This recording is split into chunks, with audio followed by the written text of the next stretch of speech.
Hello and welcome to Jamie's Motion Graphics, episode 31. Today we're making this.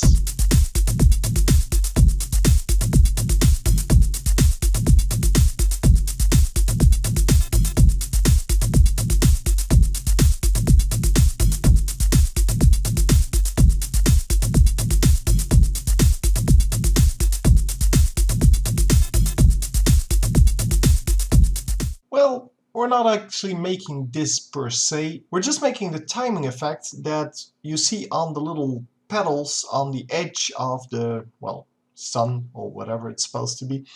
And that is what this is all about. So it's about expressions actually. Okay, here we are in After Effects. We are going to start off as always with a new composition. We're just going to make it 1280 by 720 and let's make it 30 seconds and 30 frames per second. So this is going to be just a explanatory thing for the most part. I'm still going to try to make something pretty, but that's not really what this is supposed to be about. Anyway, we're going to start off with a shape layer here because we want a nice even shape. We're going to start off with a star tool. I'm just going to up the amount of things a little bit. I don't know where I am. I'm just going to type it in, I guess. So we're going to path here. We want 12. Oh, well, accidentally did that correctly. 0 degrees rotation.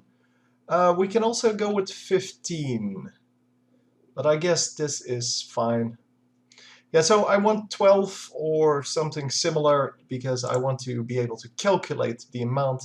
The inner radius 180 would be nice. And then 360 over here.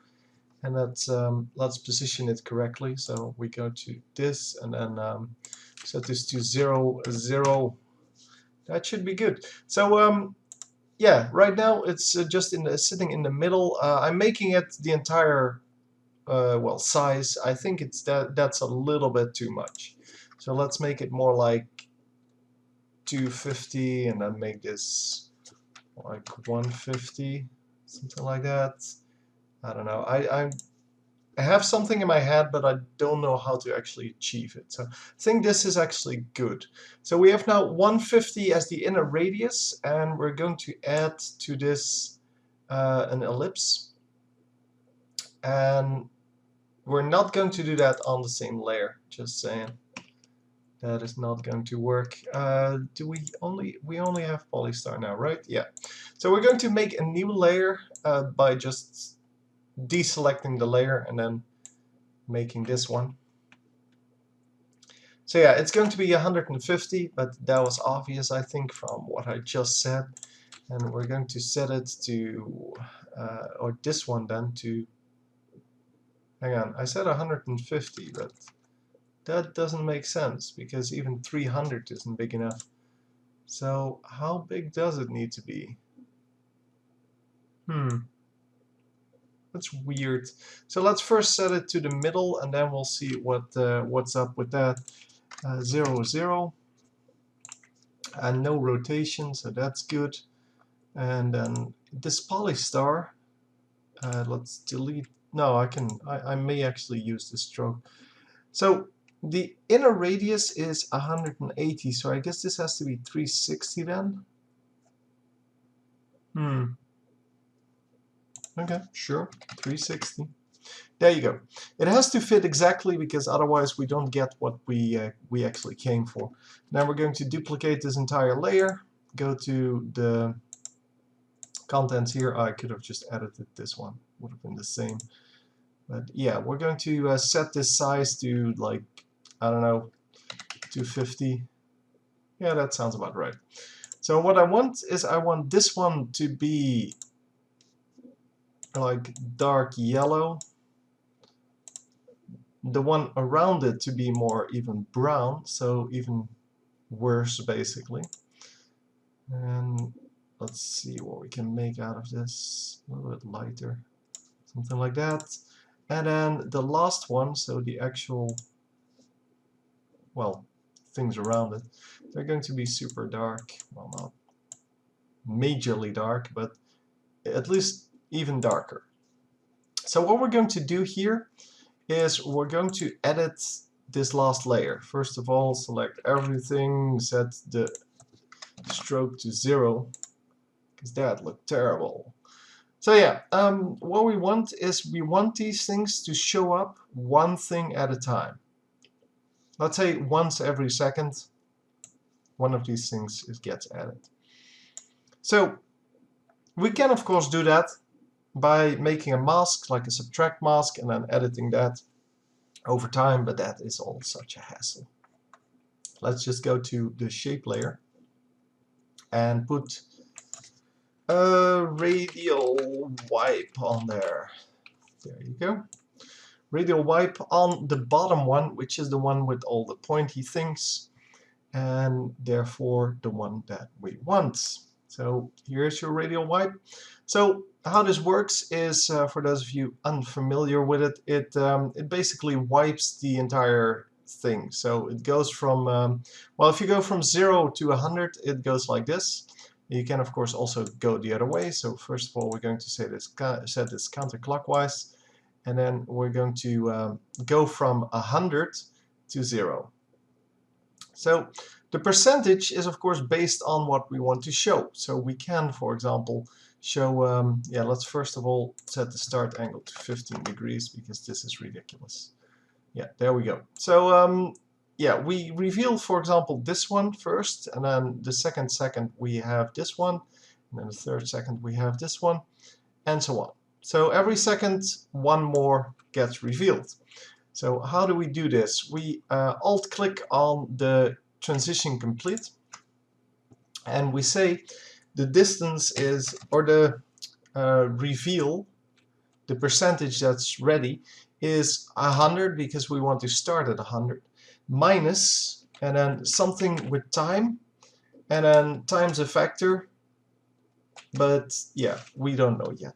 So currently what we have is 12 of these things. We have a total of 360 degrees, which means that each one of these is 30 degrees, which means we need to do time times 30. So currently every second, and we will see that right here, hang on, let me close all these layers because it's kind of getting messy. So yeah, this one is still useful, but currently here in the first second it will reveal it, but that's not what we want, because now it's a continuous reveal. What we want is we want this to pop on at exactly 1 second, 2 second, 3 second, 4 second, but not in between. So what we do is we make this round, and I think it needs to be math.round, but we'll see that in a moment. Yes, there we go. It doesn't understand round, so you have to see what you need to do to make that work. So it's math with a capital M dot round. And now it does work, and what it does now is, as we will see, it will pop on at some point. So currently it does it over here, and then over here, and then over here. Yeah, so instead of doing it at the right times, it now does it at half a second, and then it does it at 1.5 seconds, and it does way too much, as you might have noticed. So we need to fix that, and I'm just explaining this to you instead of giving you a formula, because if you're doing something like this, you have to figure it out on your own. So currently we can see the values, by the way. So it jumps to 70%, and yeah, that's percent. So that's why this is going wrong. It shouldn't be minus or times 30. It should be times something in percentage. So I'm going to leave the 30 first.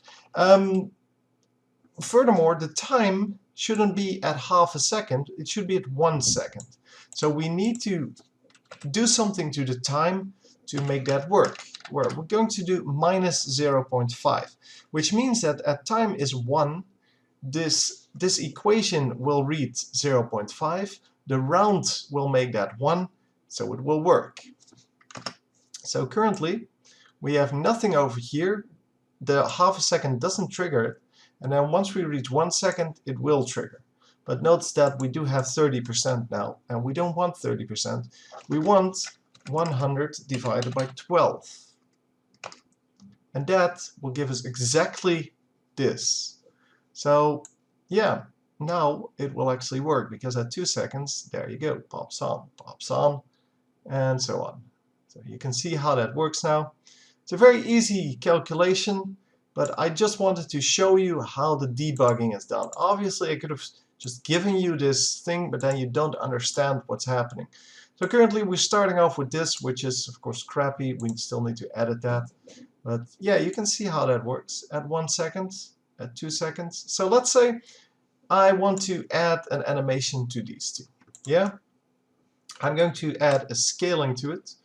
And I'm going to say this first one, so this one, is coming in first. That seems right. So we're going to make that come in from 0 to 100 at 1 second, in 1 second. And then the second one is coming in at, well, from half a second, let's say, 0 to 1.5 seconds, where it's 100. I don't know what this looks like, but we'll have to see. Yeah, it seems it does fit behind it, so we can actually do that way better even. So we can make it like this. Yeah, keyframe this, put this over here. So here it's still hidden. Actually, I can make it up to here where it's still hidden. So I'm just taking the last frame where it's hidden and using that in my thing. I can probably do that even better, but here, at least it's now getting revealed at the right time. So this one will expand for half a second, and then it will expand for, well, the rest.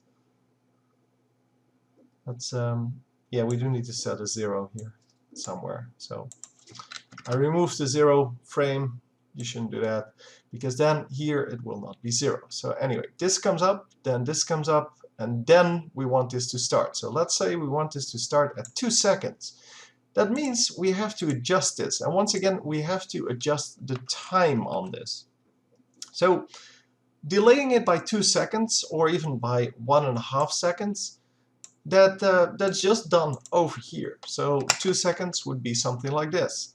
Now this thing says 0 or lower than 0 up until this point, and well, lower than 100 times 0 or 100 minus 0 doesn't matter, because it's never going to go over 100. So what we have now is we have this animation, and then at 2 seconds it will start counting, which means that at 3 seconds it will do the first thing.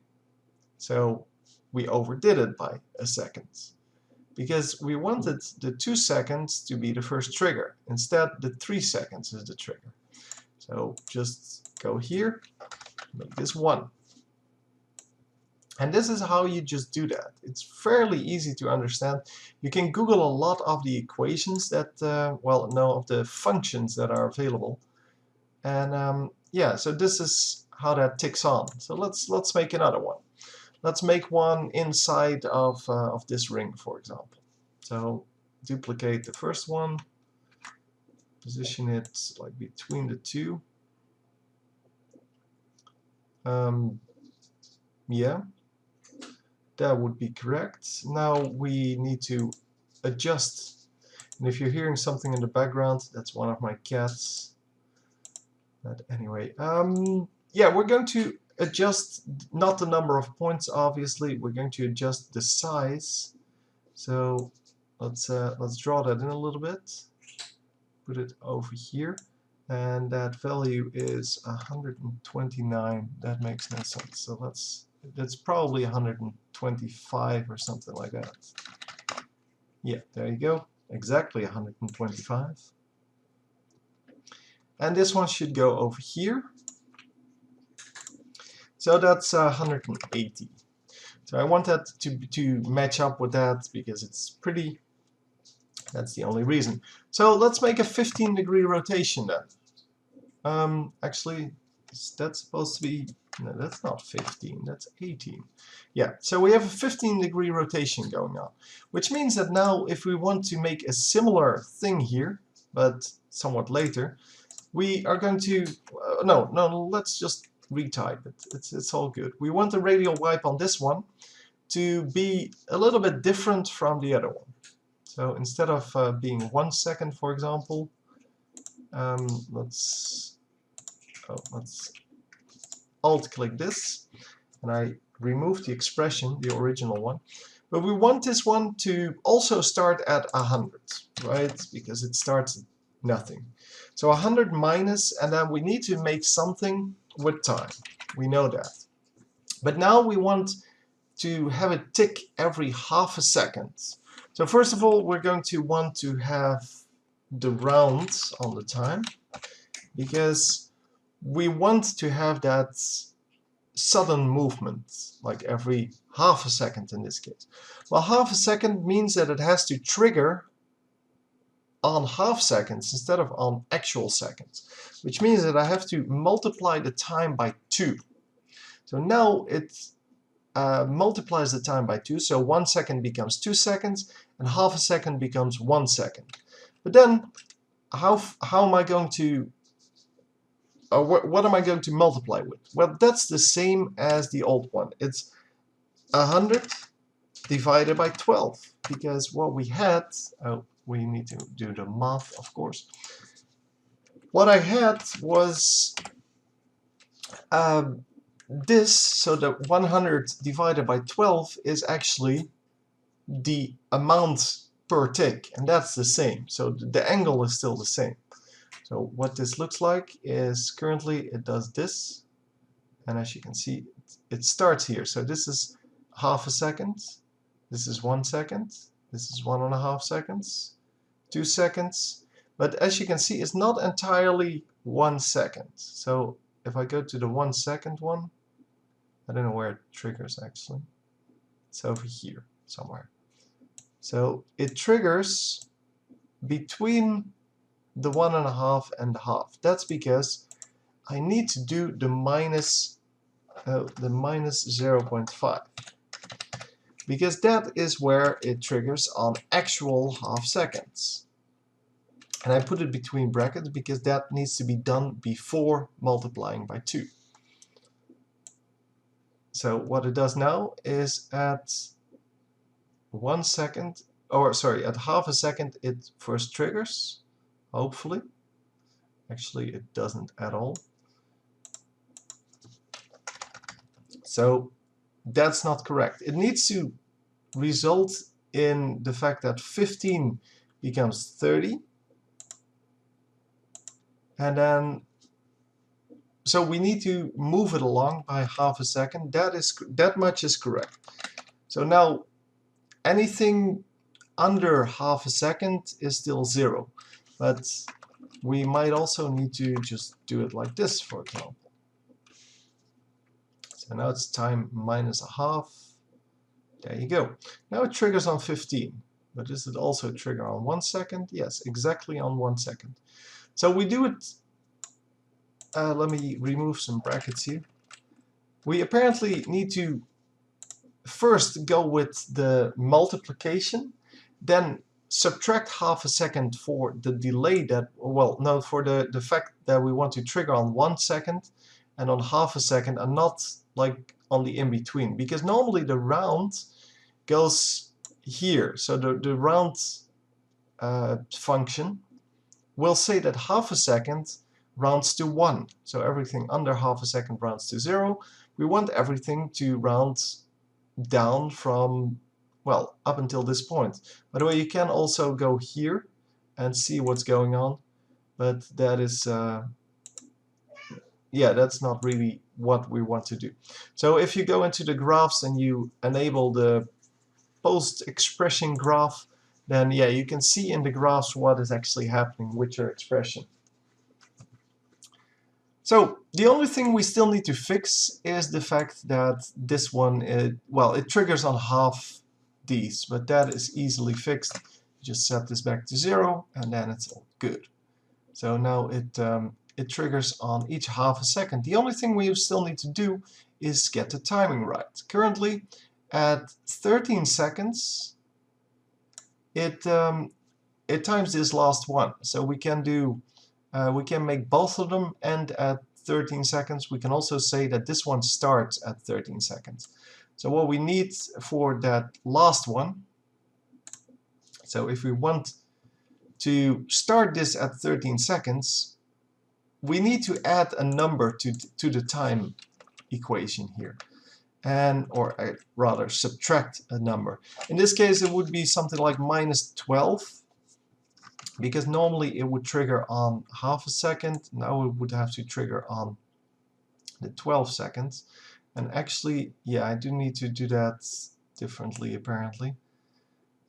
So currently it says, or it subtracts 12.5 seconds, which gets the first trigger on 6 seconds here. 6.5, yeah, something like that. 6.5. So here is where it triggers. One in front and one, yeah. So exactly 6.5, which means that apparently the 12 needs to be multiplied by 2, which is fine. And then we should be at 12 seconds. Sorry, 13, hopefully, because that's what we were aiming for. Okay, so it's now at 12.5 seconds. And we want that to be a little bit more, so let's make this 25, and then we can actually see that yes, at 13 seconds the first one triggers. And you can actually just scroll through the frames and see if that's actually the right time. So we currently want this to be even half a second more delayed, because otherwise these plop on the same time. We want a little bit of delay. So now we have 14 seconds, 13.5 is this is. Sorry, this is 13 points, yeah, I think 15. So this one comes in at 13, and this one comes in at 13.5, which is cool. But yeah, you can see you build expressions not like in one go. You build them up out of what do I want, and you just add numbers to it in order to get it correctly. Of course, you can sometimes get the entire thing in one go, but most of the time it's better to do it like this. So yeah, I hope this is a reasonable explanation on how you should build expressions. Of course, sometimes, as I said, you can copy them from someone else, or you can just see what's happening. But this should help you at least to understand how you need to make expressions. And I will be doing more expression videos in the future, just to explain more concepts to you. We only used time this time, but I just want to show you how you can reach certain effects by doing really easy things with expressions. Anyway, I hope you enjoyed, hope you learned something, and I will see you next time.